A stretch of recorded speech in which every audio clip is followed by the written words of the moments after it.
All right, people, man. This your boy, man, Mike here, man. Um, I want to address this shit. Like, seriously, man.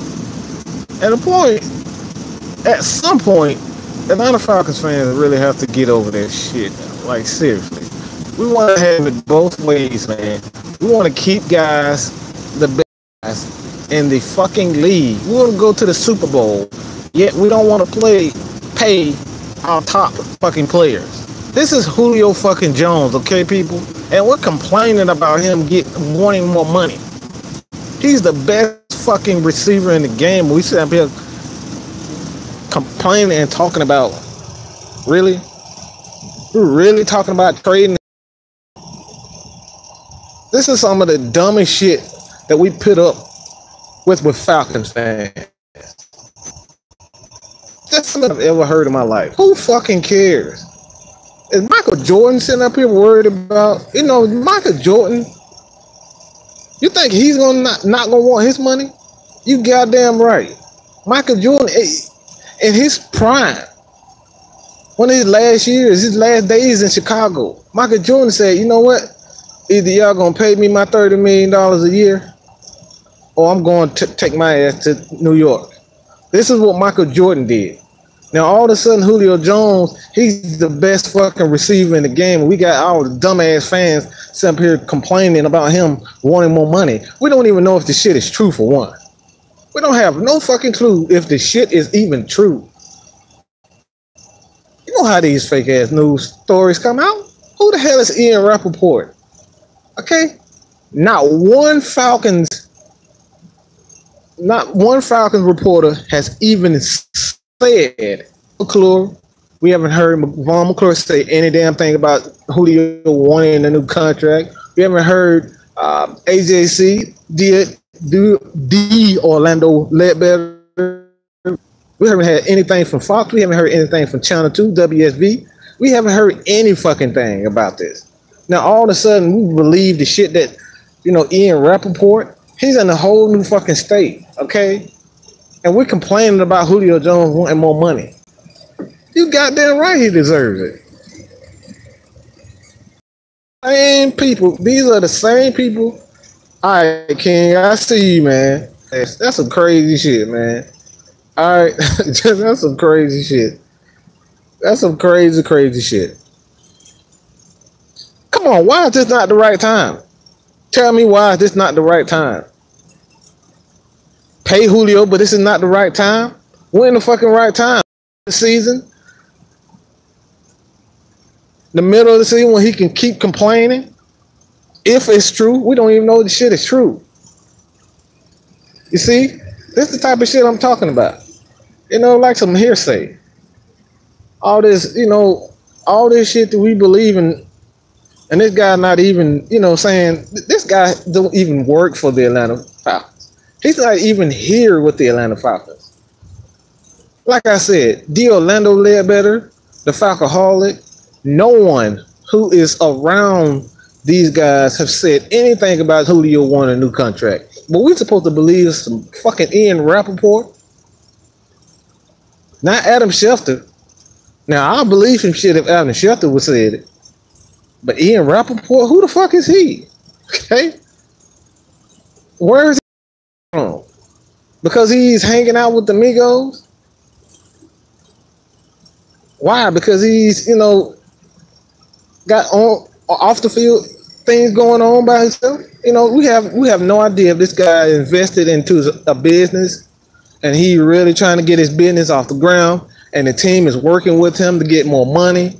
The more money for Julio, the less they have on his contract. So working with Julio is a great thing for the Atlanta Falcons. Working with Julio. I mean, Julio was in his 7th fucking season.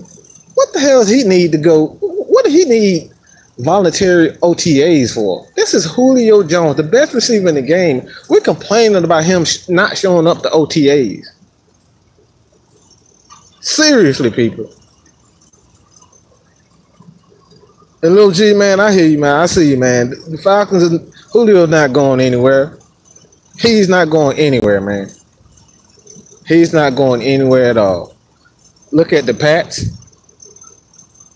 I mean, we're not the Pats, okay? We're not the Patriots. We don't have an organization like them. All the more reason to keep a guy like Julio. We're still searching for our first championship. Trading your best player, okay? Matt Ryan is the best, he's the highest paid player, but Julio is the best player on this fucking team. We're going to trade the guy, the best player on the team, because he wants more money. He's getting paid $10 million a year. $10 million this year for Julio fucking Jones. Man, that is a fucking highway robbery. Highway fucking robbery. And then we got fans that's complaining about him not. Seriously? This is Julio fucking Jones, okay? He is the fastest wide receiver to 9,000 fucking receiving yards in NFL history. That's faster than the great Jerry Rice, Randy Moss. Come on, people. Seriously. Seriously. It is so crazy. It is so seven most. I'm King. I hear you, but come on, that's bullshit. This bullshit. It's absolute bullshit. Stop that bullshit. It's some petty ass shit that you complaining about. It's really some petty ass shit that people complain about. 7 fucking drops. Julio was targeted 148 times, and we complained about 7 fucking drops. Seriously. And yes, the one that was end zone. Yes, that shit can happen to anybody. I've seen Jerry Rice drop wide open balls. I've seen Larry Fitzgerald. I've seen Randy Moss drop passes. Now we complaining about Julio dropping the passes in the fucking end zone. Seriously, people. What the fuck is wrong with us? What the fuck is wrong with us? Falcons fans, we are searching for a championship. And we're sitting up here talking about getting rid of Julio Jones because he wants a little bit more money, a little bit more guaranteed money that he fucking deserves. Can no one tell me that Julio Jones doesn't deserve the money that he's getting? Can no one tell me that Matt Ryan doesn't deserve the money that he's getting? Matt Ryan, come on now. A motherfucker who hasn't paid not a one complete season. Okay? A guy that's not had one season of complete season. Jimmy Garoppolo got $137 million, and we are complaining about Matt Ryan getting $100 million guaranteed. Come on, people. We can't have it both ways. This organization can't have it both ways. The fan base can't have it both ways. We want the best players, but we don't want to play our best stars. Julio's the best player on the team, but we don't want to pay him. We talking about trading him. Where they do that at? We're not the Patriots. The Patriots can do things like that. They have the best organization starting from the owner, the office, head coach, and right now, fuck Tom Brady. I'm gonna say that. I'm gonna say that. Fuck Tom Brady. But the guy just wins. The Patriots win. Okay, that's what they do. They get to a championship every fucking year, or close to it. We don't do that. So we need every fucking player that we possibly hit. All right, that's what we need in Atlanta. And yes, they fucking cheat. Okay, yes, they do. They cheat. That's all New England is. But I'm gonna give them credit where credit due. Yes, they cheat. They bend the rules. But they are absolutely, when it comes down to Tom Brady and that little whack-ass offense, that little 5 yards here, 5 yards there, that shit get on my nerves. But them guys are absolutely, when they on the defensive end of the ball, Belichick is absolutely genius. Except for when he played, Philadelphia. Those guys couldn't do anything. So I'm going to say that, time might be passing Bill by. It might be time for him to switch some things up. But yes, the Falcons, we are not in the position to be saying that get rid of Julio. How the hell we won a championship when we trying to get rid of our best player? I've heard so much crazy dumb shit this past off season. Even with you go back to when Seattle traded Michael Bennett to the Eagles. People was like, "Oh, who the fuck?" Like, we should have got Michael Bennett. We should have traded for Michael Bennett. And guess what? He has a case to him. He had a case.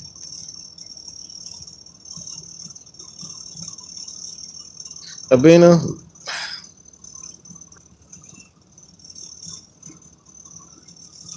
Matt need to low that down. Jones. He can play offense. He can play offense. He can play offense and defense.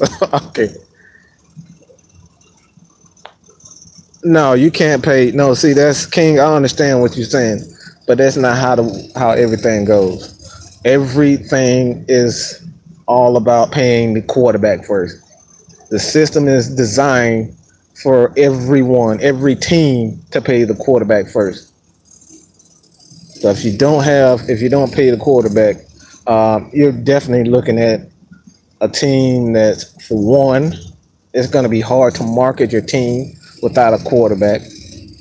I mean, this is not like the Baltimore Ravens, where that defense was just absolutely special, and you really don't need a defense. We don't really need a quarterback.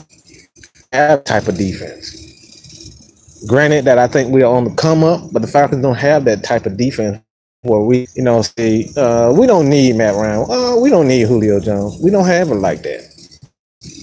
So the fact of the matter is, Falcons, I understand that, a lot of people are saying that we should have paid, Julio before Matt Ryan, and, we shouldn't have gave, Devontae Freeman all of this money, but these guys are absolute special. These guys are special, man. Okay, these guys are absolute special. What we're seeing in Atlanta, we have never seen an offense like this before in the league. Have Julio Jones, Mohamed Sanu was a fourth string wide receiver in Cincinnati. A hell of a player. Now you add Calvin Ridley to that, Julio Jones. And Julio Jones could easily, if he continues to stay healthy, Julio Jones can go down as regarded as the greatest wide receiver of all time if he keeps it up. That's how special this guy is. And King, top 5? Oh, absolutely. Absolutely. I think that Takk McKinley is poised to be one of the, I think Takk McKinley could easily get 10 sacks this year. He came on strong last year. Takk McKinley came on strong. I really think he's a more complete pass rusher, defensive end. I want to say pass rusher than Vic Beasley. I think Vic is a pure pass rusher. A guy like Von Miller. These guys just pass rush extraordinaires. You just give them the opportunity to just go after the quarterback. No bullshit, none of that. Playing linebacker like they did last year. Let Vic do what he does, and that's go after the quarterback. But when you're talking about Takk McKinley, this Falcons defense is just special right now, especially with the addition of Isaiah Oliver. I think Isaiah Oliver is going to really do some things for that the Falcons secondary. You have Desmond Trufant. He could do a lot of switching in the slot, where we absolutely struggled last year with Brian Poole trying to match up with guys in the slot, and Desmond Trufant. He did a lot of that. You can even, put Robert Alford in the slot to match up with corners with a lot of these wide receivers. So with the addition of Isaiah Oliver, who was more of an outside corner, one of those big Richard Sherman type cornerbacks that Dan Quinn absolutely loves, this Falcons defense can be absolutely scary to match up with. They could really be scary. To have a guy who can match up with a, Mike Evans, those type of big physical receivers, the Falcons could really cause a lot of problems on defense. This defense can be absolutely incredible. And not to mention, not Jarrett. Grady Jarrett is a freaking monster, okay? Let's not kid ourselves how special this Grady Jarrett is. He was a 5th round pick. And he's absolutely tearing it up right now. This is the reason why they got rid of Dontari Poe. Like shit. And I got Grady Jarrett right now. Okay? He's ripping, tearing shit up.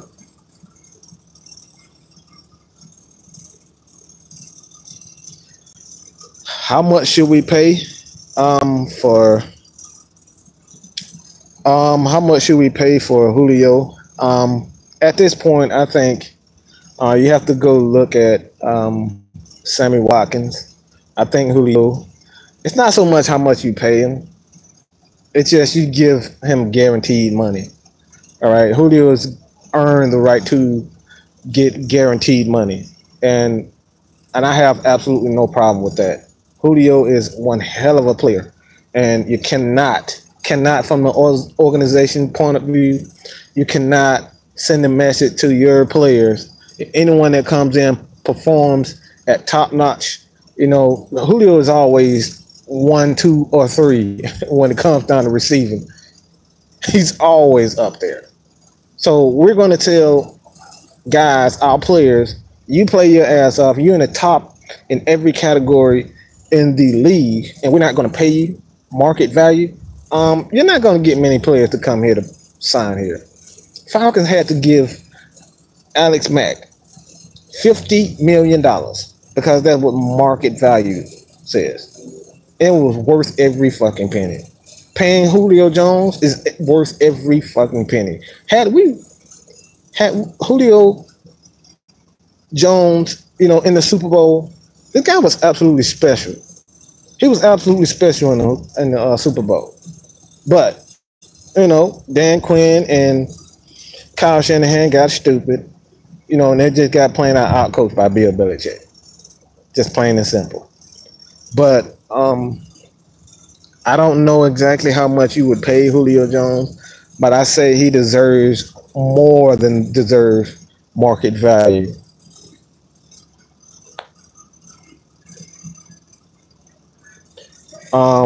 As far as the cap space would be fine.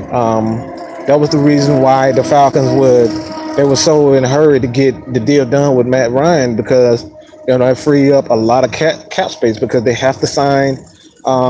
They're definitely going to sign Julio Jones to a contract extension. He deserves that. You have Tevin Coleman that would have to try to negotiate, but I highly doubt that he will be back. He's going to be traded. You have the left tackle, Jake Matthews, who is worth, he will receive someone in the neighborhood between $13 to $15 million a year at a left tackle. So the Falcons are definitely in, a lot of cap trouble. Simple as that.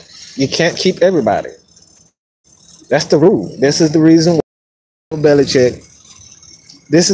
Bill Belichick is, and the Patriots are always on top. They keep the players that they have to keep, which is Tom Brady. Okay? Tom Brady is always there. Always there. He's been there for the last 15 years or so. So you have to keep your top players. Julio Jones right now is a top player. Isn't showing any signs of slowing down.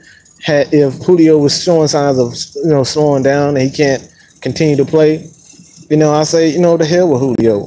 But Julio is still the best receiver in the game. He's the most dangerous receiver in the game. This guy's putting up 200, 300 yards every freaking season. At least close to two 200 yards games every fucking season. This is Julio Jones.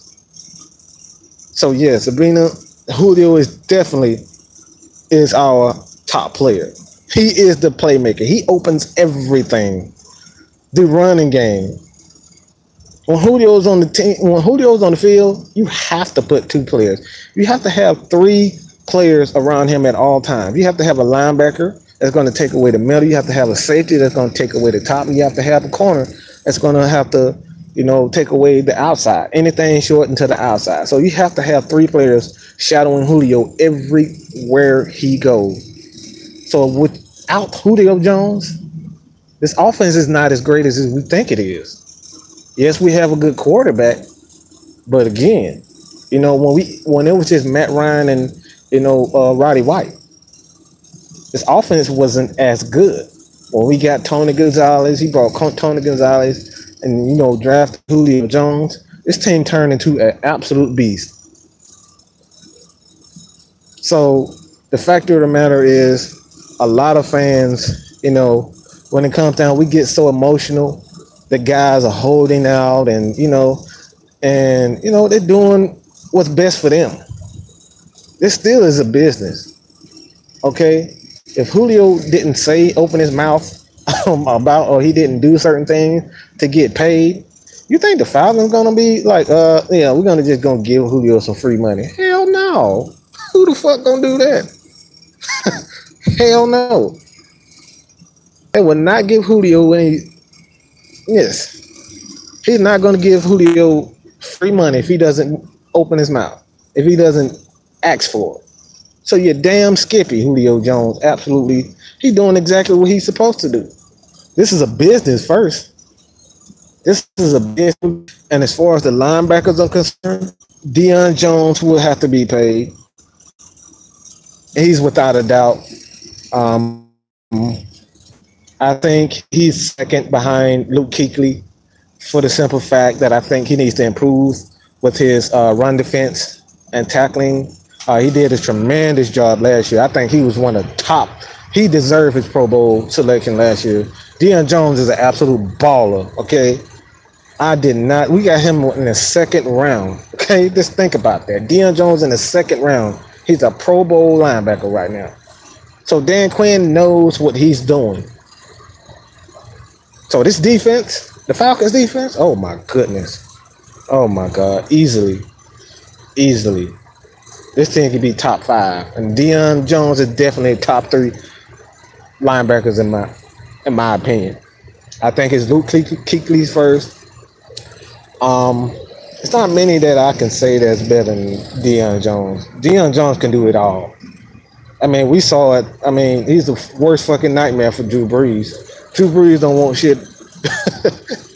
Yeah, Von Miller, he is, but he's more of a defensive end. But he playing a 3-4, so you might be right about that. He plays in the 3-4, so most of the time he is a rushing outside linebacker. So when it comes down to middle linebackers, I really think he is top 3. I think he is Luke Kuechly, Deion Jones, and everyone else come after that. Those guys are just special. Even though Luke Kuechly has had issues with,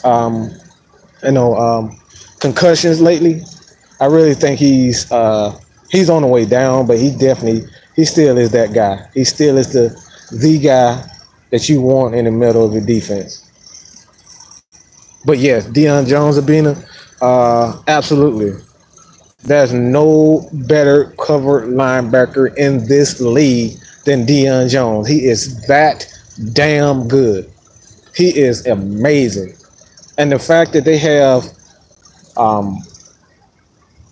they really have 3 capable linebackers.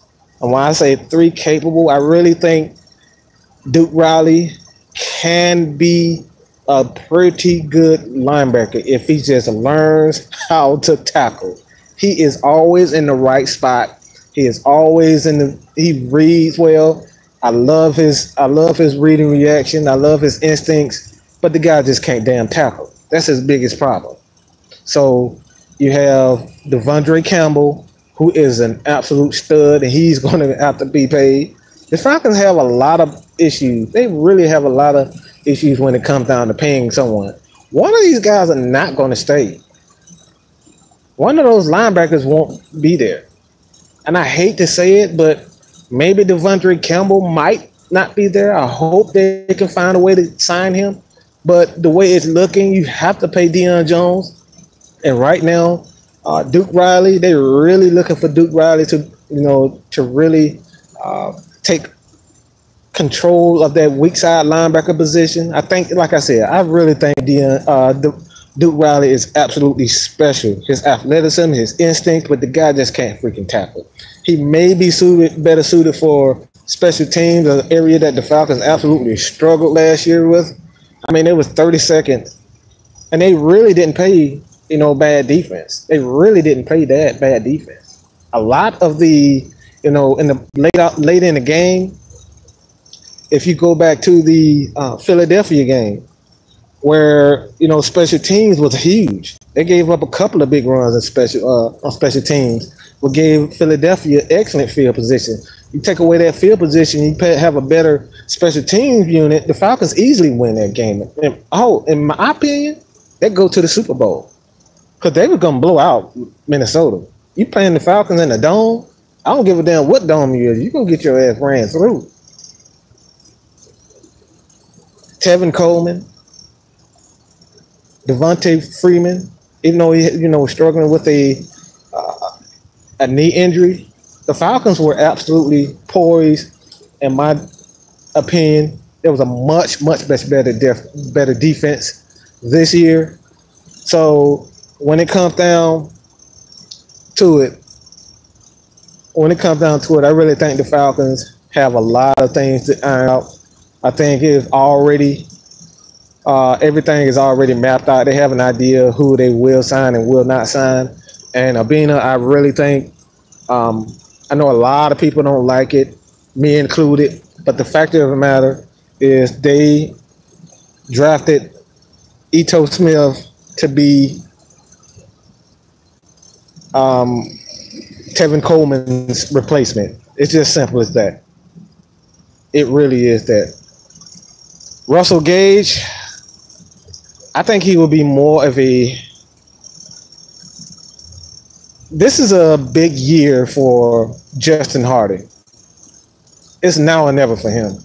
He could easily get cut this year.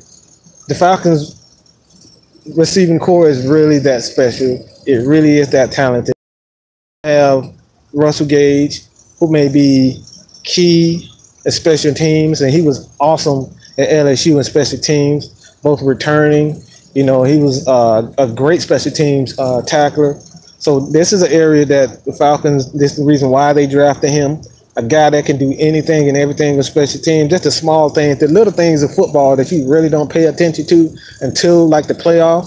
Again, when we played the Philadelphia Eagles, it came down to special teams, a bad couple of, plays here and there where you had Keanu Neal, knee football and went into the other guy's hand.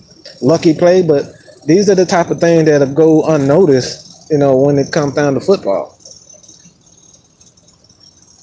Yes, Russell Gage will be a beast. DeMonte Casey, again, one of these guys that you have to pay close attention to because money is scarce, and I really do not think that the Falcons will keep Rico Allen.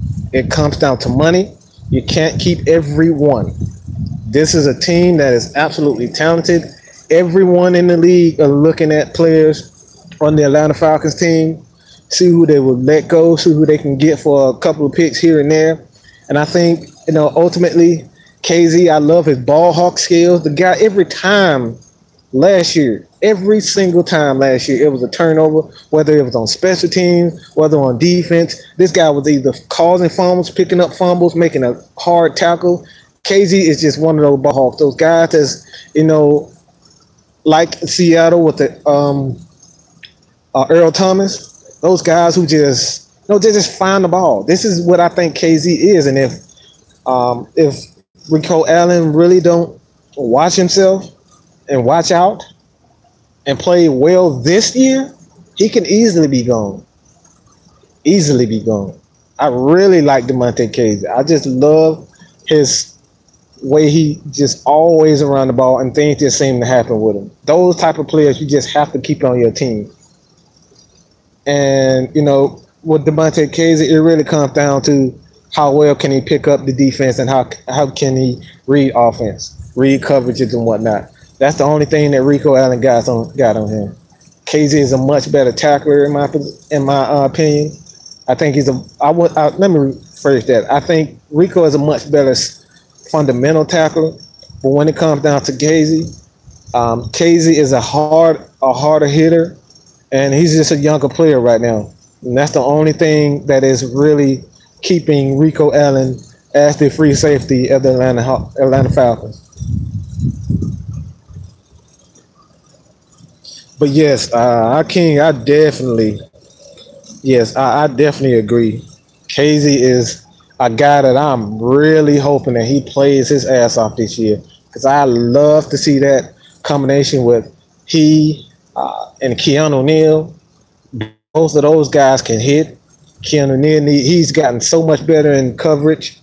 But Casey, I love the way he his ball hawking skill just is tremendous. It's tremendous. I really love that guy. But yes, I totally agree, King. Totally agree with you there. Keanu Neal, Oliver, and Casey, and these guys are big. These guys are big and fast, and they're really trying to soften the rules because of guys like Keanu Neal. Keanu Neal will knock your fucking block off. This is how special this guy is. These guys they already have a reputation. This Falcons defense already has a reputation for knocking your ass the fuck out. Okay, these guys will knock you clean the fuck out. This is how good this team is. This defense can easily take this team to a Super Bowl. We really don't need the offense to be special. The way this defense is playing, the way this defense has, I mean, they was in top 10 defense last year. Second year. Going to the second year together. A top 10 defense? That is incredible. We haven't seen this from the Atlanta Falcons defense in a long time. The last time we seen them was 1998. And probably a little bit before that, we had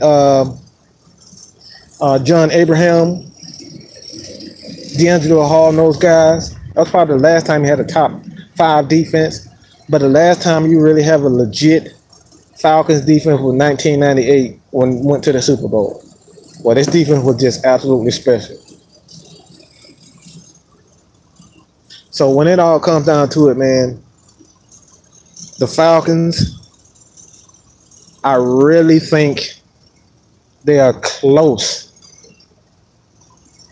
They're really close to a Super Bowl win. And it all comes down to how much has Dan Quinn matured as a defensive coach, as a play caller, and who can recognize opportunities and recognize things on the field. Because I think in the Super Bowl, that was one of the things that I thought that he did wrong. And one of the reasons why we lost the Super Bowl is because he gave Kyle Shanahan way too much power. You are the head coach, and Kyle Shanahan, like I said, I've said this over and over again. I really think he did that shit on purpose. I really think he took Devontae Freeman out because he wanted to prove something. He really wanted to fuck us over. That's my opinion. But when it comes down to it, I think Dan Quinn really needs to mature as a head coach, has everything in check, like a Bill Belichick. And I do not, let me just say this, I do not, and I cannot stand the cheatriots, okay? I can't stand these cheating bastards. They've been cheating for over 10 years, and they're still going. But one thing that I do give Bill Belichick, his defense has always been top-notch. Every single year. He has one of the trashiest, most unathletic guys on defense, and he just seems to make it happen every single year. Defensively, I don't think there's a better defensive coach in the league than Bill Belichick. King, as far as Sark is concerned, you have to give the guy, and I was one of the harsh critics of him. Now you really have to give him a lot of credit because not many people can come from college and do as well as he did and expect to learn an offense that wasn't his. Now let's make this clear. The offense that Sarkisian is running right now is not his offense. It is similar as far as when it's come down to being at the West Coast. He runs similar concepts and whatnot. But no, this is not Sark's offense. He was forced into a role where he had to learn an offense that was not his. This is Kyle Shanahan's offense. And this year I really think he will come back into. No, he'll have a better understanding of what each player likes. I think the reason why the Falcons drafted Calvin Ridley is because Sarkisian is familiar with him, familiar with where he likes the ball, what plays he likes. In year 2, he would get to know Julio better. He would get to know Sanu, Hooper, all these guys. The Falcons really have a talented squad offensively, but it all comes down to chemistry. And I say this all the time on my radio show. It really comes down all to chemistry. Doesn't matter how much talent you have. The Falcons have a lot of talent. They have a lot of talent, but it all comes down to chemistry and play calling. When these players like it, how they like it, it really takes time. It really takes time. And I think Steve Sarkisian would do excellent. I really think he'll do much better this year.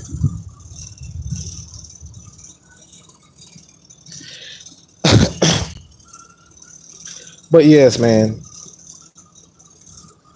As far as going back to Julio's contract,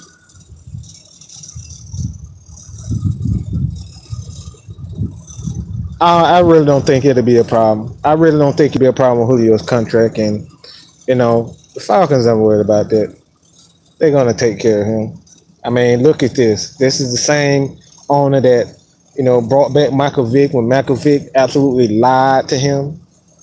He brought him back because he loved the guy. He brought back Roddy White because he loved the guy. You think that hurt? Hell yeah, that hurt Arthur Blank to release Roddy White like that. These guys were here when he first became the owner of the Atlanta Falcons. So yes, Arthur Blank is not going to do that. He's not going to overlook Julio Jones. He knows how special Julio, Matt Ryan, Roddy White, Michael Vick is to this, this fan base, to this city.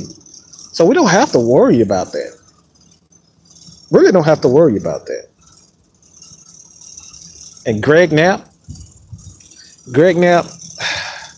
I really think he's insurance just in case Sarkisian gets off to a bad start. Greg Knapp, absolutely, he knows this offense. It's the same offense. Kyle Shanahan, he runs the same offense as his dad did, so he knows the offense. So it'll be an easy transition of how to play, how to call plays. It really comes down to Greg Knapp, learning the players. It really is, that's what it really is about. So if Sarkisian struggles as offensive coordinator, we already know that Dan Quinn, if he feels like an offensive coordinator or defensive coordinator isn't calling the right plays and he's struggling, he will take those duties. He's done it before. He's done this before. This isn't the first time that Dan Quinn will take over. The first in 2016. I'm drawing a blank with the defensive coordinator, but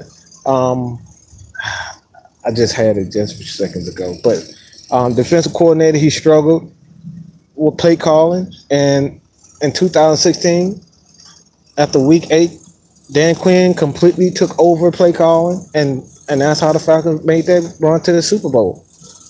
Dan Quinn will not hesitate. He will not hesitate to take over. He will not hesitate if he feels like it's not helping the team and it's hindering the team. Dan Quinn will take your ability. He will take those duties from you. Oh, Kevin, man, you already know, man. I'm gonna go hard for my boys. I'm gonna go hard for my birds, man. I'm an AT alien boy, Grady baby, born and bred in Atlanta, Georgia. So yes, I go hard for my Falcons.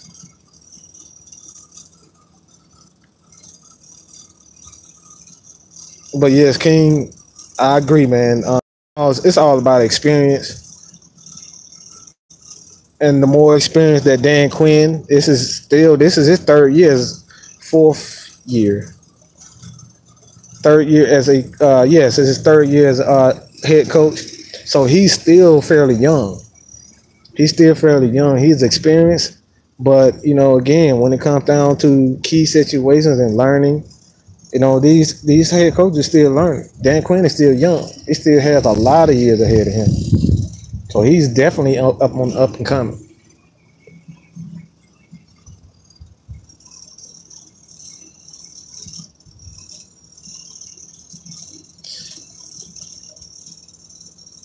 I still haven't, Kevin. I still have not.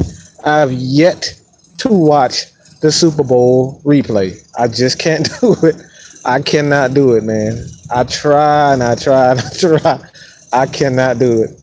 Those guys, that was heartbreaking. We was up 28-3, and I hate even saying that shit now.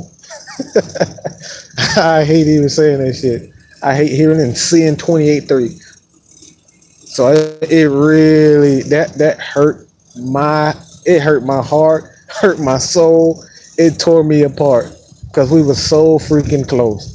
And then Kyle Shanahan decided, you know, Devontae Freeman, he lost 3 yards on one play and he yanked him out of the game. Like, who the fuck does that? Devontae Freeman was absolutely on fucking fire. He lose, and they just made a great play. But the Patriots just made a great play. They got penetration, and Devontae lost yards. I mean, he's Devontae Freeman. He's one of the main reasons. He and Julio was one of the main reasons why they were even up. Devontae Freeman was on fire. And you decide you want to take him out because he lost 3 yards on one fucking play?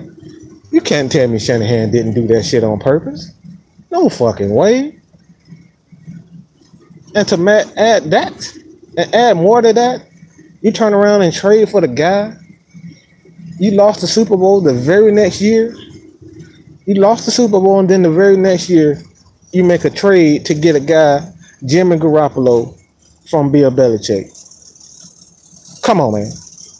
You're so full of shit. It's so full of shit.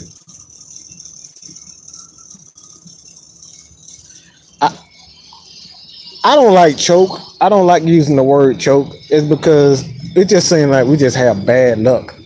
They always, with the exception with the Hawks are just fucking choke. I mean, they don't even complete. I mean, we got to the Eastern Conference Final playing LeBron James, and they didn't win the damn game. At least the Braves, they won a couple of games here and there, you know, in the World Series. At least they showed up. At least the Falcons showed up. At least the Braves showed up. The Hawks didn't give us anything to cheer. Okay? We won 60-something games and we didn't do anything at all. Absolutely choked. But if the Falcons continue to build that defense and those guys continue to improve, oh my God, yes.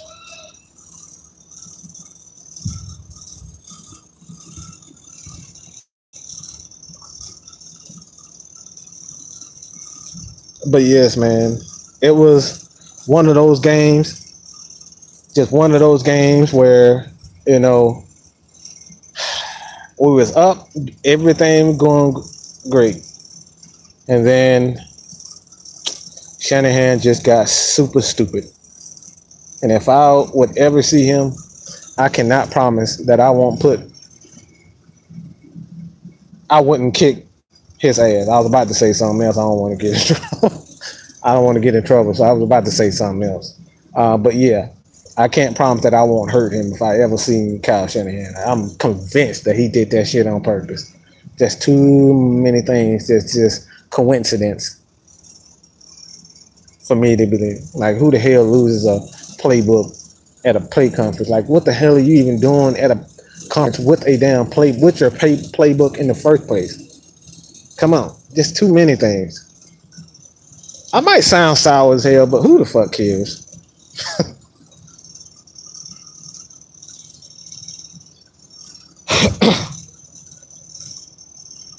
um, the run defense gets gotten better.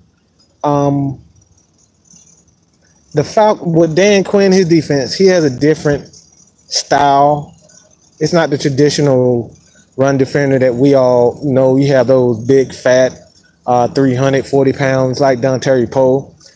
Dan Quinn likes to use like guys who are Grady Jarrett size, Sanat size. Those guys are similar in stature, about 6'1", 6 feet, 6'1", 300 pounds, but they like to penetrate. So Dan Quinn preaches penetration and instant, quickness.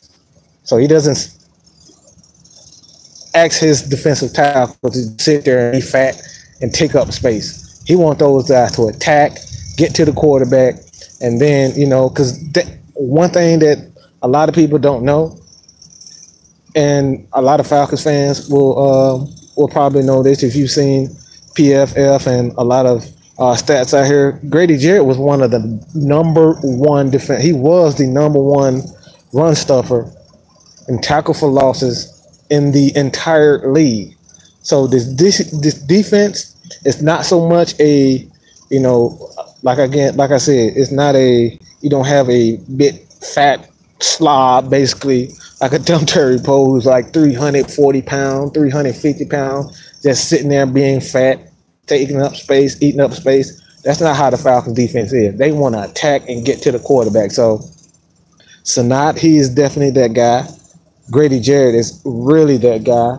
And, Sanat, he's one of those guys that he is absolutely, this guy has freaky strength. He has freaking strength.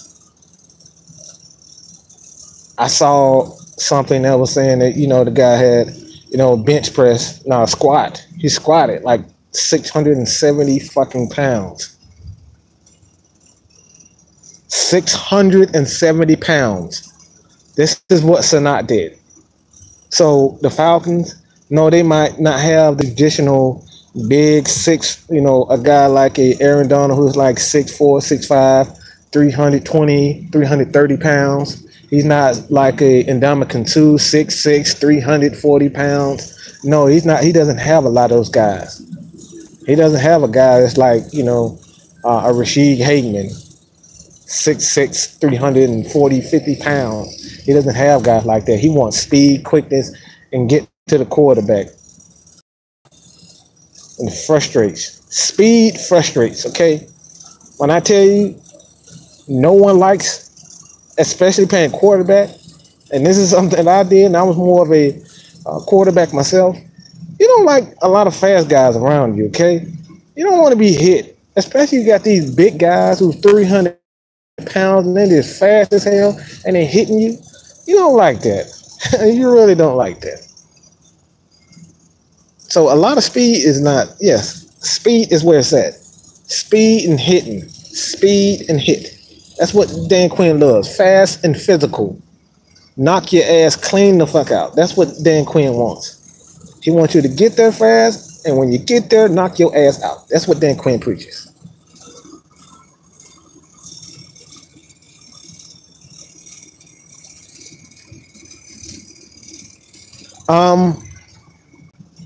Kevin, as far as Deion Jones not being the will linebacker, I think there are packages, and the NFL, they're using more. It's not like back in the day in the 90s and the early 2000s where you had You played more out of the eye. You played more out of the pro style offense. You played weak and strong eye. You really don't have a lot of offense that traditionally play in, single back, two tight end formation. A lot of formation nowadays, you have three. They play more out of a shotgun. They play more three wide receiver, and this is the reason why Dan Quinn has Devondre Campbell. He wants faster, lighter linebackers who can run in spaces because the NFL has changed as far as being more of a style three wide receiver, four wide receiver. They spread you out more. So Deion Jones, he will most likely be in position to play in the middle, as far as even on the outside as a will linebacker. So he's not always the middle linebacker, especially when he's playing nickel formation. He's in the dime formation, so he's always on the field. So it really doesn't matter. It really doesn't matter what position, because a lot of time, like I said, a lot of time they are always in nickel formations, three wide receivers. So you don't have a need to have a will linebacker all the time. It really comes down to the talent of the linebacker. Can he cover?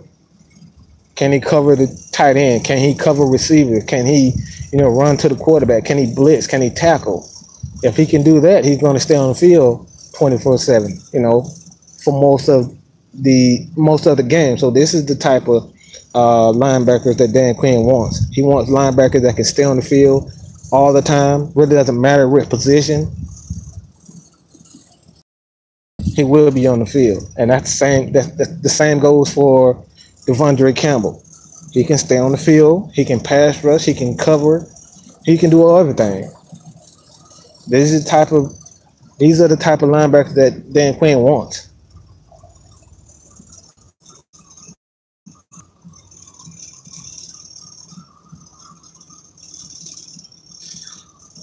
And Terrell McClain, as far as Terrell McClain is concerned, I think it was a wise and pretty good signing. Again, he's one of those Dan Quinn guys. He likes what he likes. He doesn't like a lot of big, fat slob defensive tackles. He wants guys that can penetrate and, tackle, move around. He wants fast, physical. This is what he wants. Terrell McClain is more so a pass rusher, quick defensive tackle. He's not like a Grady Jarrett, but he's close. He's damn good. So the Falcons have Terrell McClain, Grady Jarrett, Sanat, and you have Derek Shelby. Coming back. So the Falcons definitely have a long list of defensive tackles, guys that they can, rotate in and out. Even, Jack Crawford, he can go inside. He can play defensive tackle. Derek Shelby, he can play defensive tackle and he can play, defensive end. So Dan Quinn, he wants guys that are, multitask. These guys can do multiple things. So this is an interesting defensive line. They really have an interesting defensive line, with the exception of Vic Beasley. I think Vic Beasley can play either defensive end. He can play right or left. He's just special. He can play linebacker, but I don't want him playing linebacker anymore. But yes, Dan Quinn really doesn't matter. Your size per se. As long as you're strong, you can get to the quarterback. You're going to get playing time for the Falcons.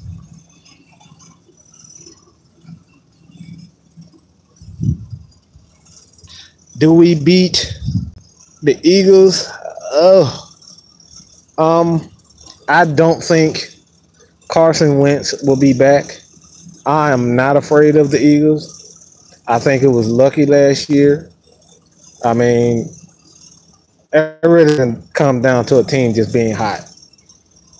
I mean, that whack ass run run pass offense. I mean, that shit whack. That shit is not gonna work again. Okay, I'm just gonna say that. That's a whack ass offense. That shit is not working in the NFL.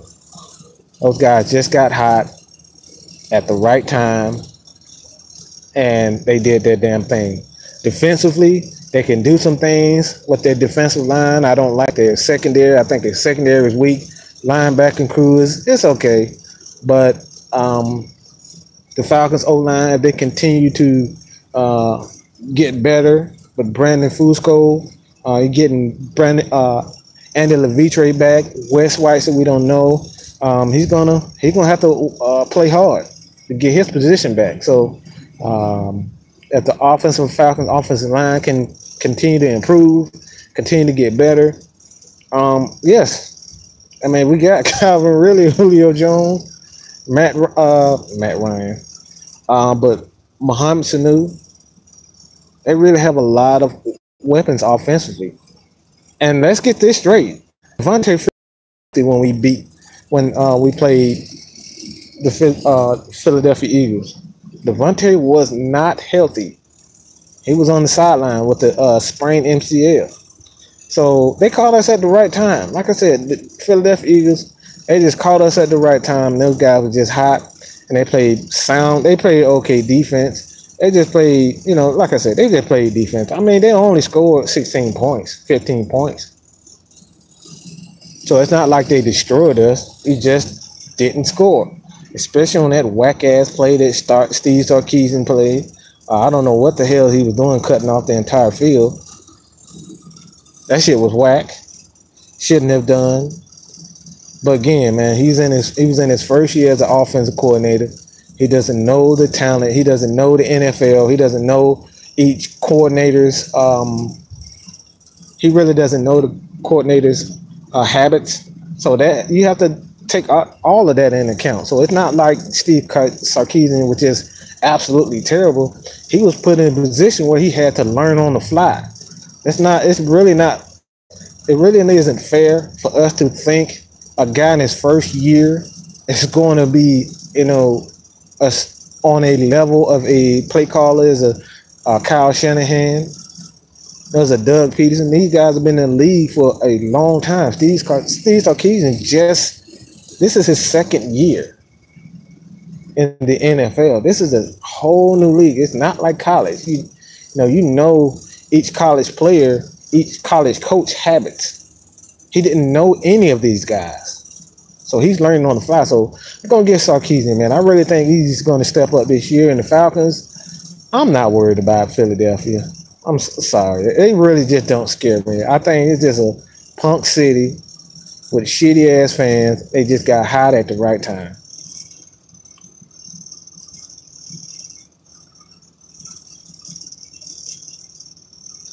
Kevin Sanu is overrated.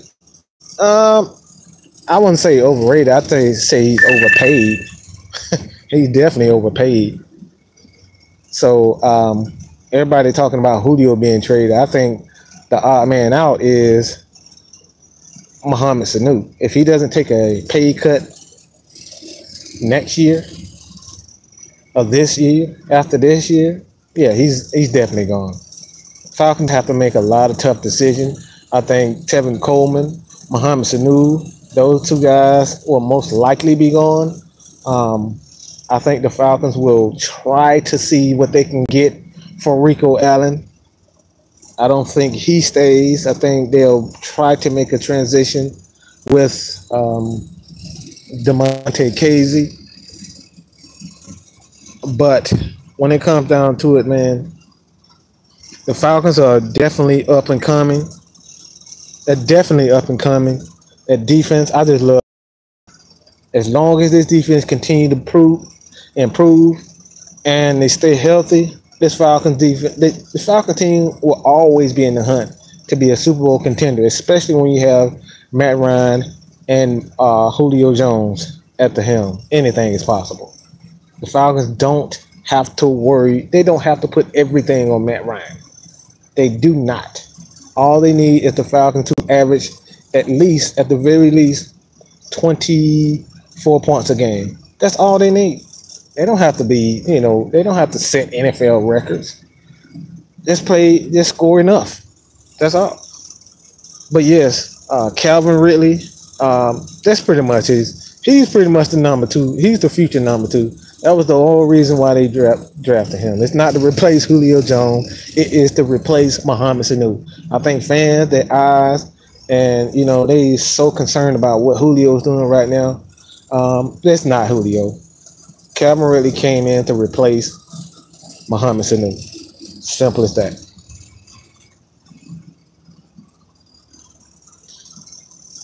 But yes, man, Kevin, it is so much. It really is so much money involved.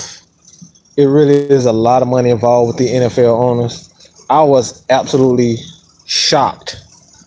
I was shocked to see how much the Carolina Panthers was sold for. It was $2.2 billion. $2.2 billion. That is insane. And we're complaining about Julio Jones. Falcons fans, a lot of people are complaining about Julio Jones wanting what, an extra 10, 20 million maybe. That's it. Come on, no, these owners are really getting paid. I mean, off the blank, they paid like $1 billion for the stadium downstairs. So, man, let these players get their money, man. Shit, I ain't got no problem with it. I really have no. But Blue, I'm assuming that you're referring to Mohamed Sanu, Calvin Ridley situation. Yes, I really think Sanu. It really doesn't. It really doesn't make sense. I mean, why would the Falcons get rid of Julio Jones? Just think about that. Why would we trade Julio Jones? Why would we cut Julio Jones when you have Mohamed Sanu? Okay, God bless Mohamed Sanu. I love the guy. I'm always down to it. Yes, Calvin Ridley was drafted to take Mohamed Sanu's position.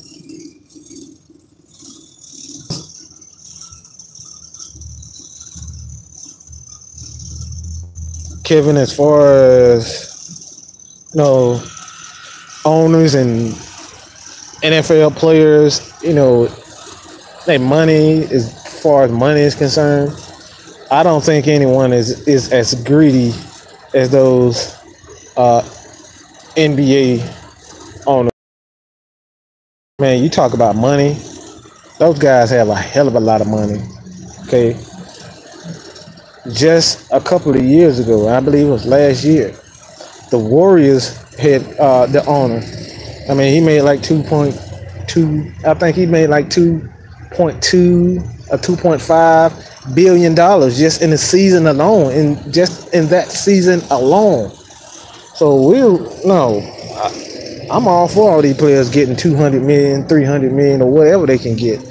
Let them get their money, man. I ain't got no problem with it. When it all comes down to it, man, these owners, they're only looking out for themselves, and they're going to continue to make billions and billions of dollars from these players. And I know this may be a unpopular opinion, but we some people worried about it. But Julio Jones, he ain't going nowhere. He ain't going no damn where. There really ain't no use to even thinking about that. Not even worried. Why are we even worried about Julio Jones going anywhere?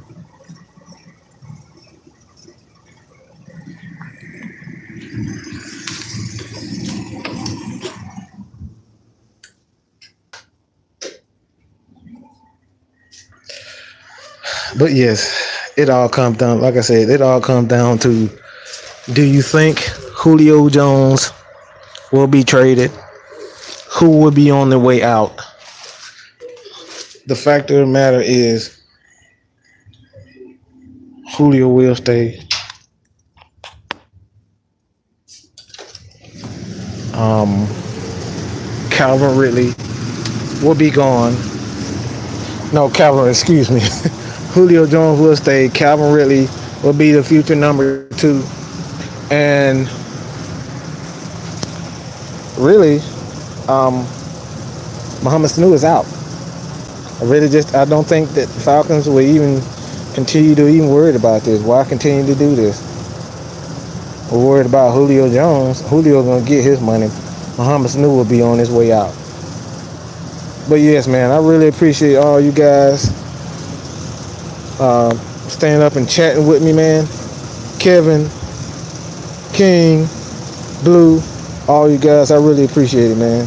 Thank you, and have a good night, man. I really appreciate it. I'm out, baby.